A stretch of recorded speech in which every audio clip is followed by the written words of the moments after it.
Hi everyone, this is Darren. Just wanted to have a look at the Sony Ericsson Xperia X10 for you, so you can have a see how it's running and how it's been. I've had this phone for nearly a week now, so I've had a chance to play with it and get used to it. Obviously you probably know a lot about the phone already with its 4-inch screen and its 8.1 megapixel camera. It's a very nice looking phone. It's got very nice curves. It's got hardware buttons on the bottom here for your menu, your home and your back. Then you've got your dedicated camera button and then your volume rocker here, which also serves as your your zoom for your camera. You've got a micro USB port there and a 3.5mm jack there. So I've got paper cuts on my hand. And the power and standby button. The screen looks very nice. I like the screen. It's a nice looking screen. Don't think it's as vibrant in terms of the colours as a phone such as the Desire, and it isn't as responsive. I think you do have issues now and then with, so that's one of the key things. One of the other things is obviously the keyboard, which a lot of people have mentioned. I've actually changed it now from the Sony Ericsson one to the Android one, and the main issue is it's not very accurate. I think what tends to happen, especially for me, is that the keyboard tends to sometimes miss out letters when you're typing them. Doesn't happen all the time, but it does happen often. The thing about this phone so far, I found, is that it does feel a tad unfinished. That's the main problem I have with it. In terms of the phone, just want to go back to the actual form. Is it does feel it's quite light, but it feels flimsy in a way. It feels like if you were to drop it, it would break quite easily. It doesn't feel as solid or as firm as, like, you know, the Desire or the Droid. It's everything else so far, you know, makes it stand out. You know, it still is a good phone, and that's all it is at the moment. It's a good phone. I think with updates, it could be a really good phone. Just some things bug me at the moment. But what it does well is the Sony Ericsson UI, such as the Mediascape, which I think is really nice. It allows you to collate all your videos, music and photos, so you can go through them, and this works really well.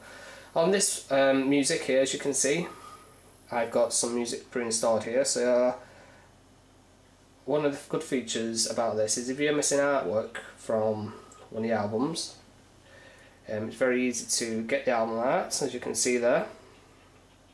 And it works because I've had quite a few of my albums I put on here without artwork, thanks iTunes. So I've managed to download it. It's not a great sound, a bit tinny. It's a bit it's not the best sound really, but it's, you know, it's doable. And obviously, I mean, I don't tend to listen to my music through my phone speaker. I tend to listen through headphones anyway, so that's, you know, the main concern. We also have what's called the Play Now feature here, which is basically an online music store that allows you to download music from Sony Ericsson's Play Now store. I've not used it. I've had a look through it, so it seems alright, but I'm not the kind of person who buys tracks one at a time and stuff like that. I'd just rather buy a CD or an MP3 album. Videos, again, collects all the videos. So you've also got the videos on here as well. It comes pre-installed with some videos, and as I said before, this is what it does well. I'll turn that down, obviously.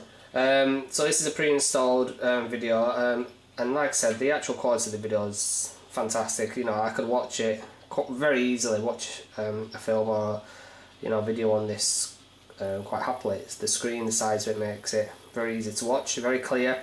You know, its definition's fantastic, so it's a really good for that purpose.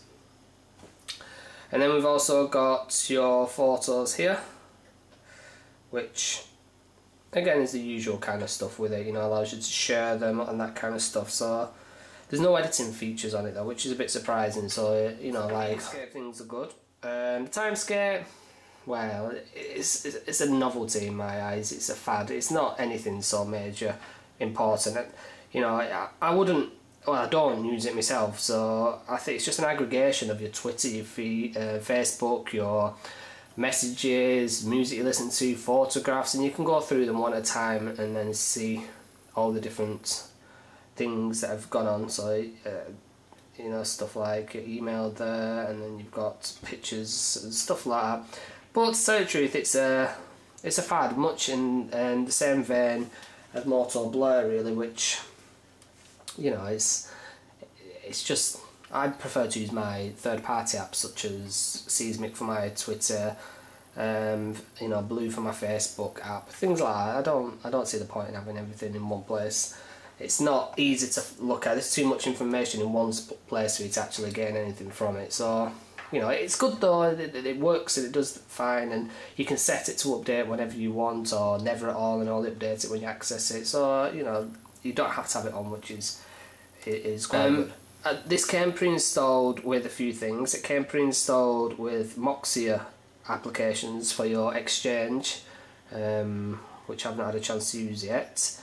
It's got the Office suite here as well, which it came pre-installed with there. I also came pre-installed with a game called Quadrupop, which is a kind of match falling things by colours, and in the style of Tetris but with colours, and it uses animals, which is bizarre. Then you've got a trial of Wise Pilot's SatNav, which I've used and it works alright. You know, it's a 30-day trial, so it's worth having a try of it, see what you think. Like I said, it's running 1.6, so you know it does feel a little bit dated. And again, that's where the unfinished element of it just kind of comes up for me.